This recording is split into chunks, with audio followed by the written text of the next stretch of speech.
Kasama ang ilang opisyal ng barangay, tinungo ng Bulacan Police ang bahay ng kanilang mga target na babae na nasa listahan ng Oplan Tokhang. Pero sa halip na baril, mga bulaklak na rosas ang isinalubong sa mga binisitang kilalang drug dependent sa barangay. Tama na po yung droga natin, ha? Kasi walang may dudulot. Hindi na itago ng mga babaeng drug dependents na binisita ang pagkabigla sa sorpresang natanggap. Nasyak po ako, masaya po. Bakit po? Sisikap po yung sa amin para magbago ho kami lahat dito eh. Hindi na po kami magdadrugs. Para sa mga anak ko rin.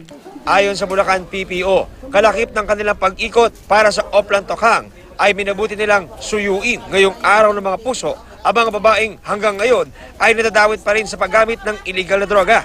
Gusto namin silang baguhin, ayusin, sinusuyo namin sila para sila ay magparehab o sumuko sa amin.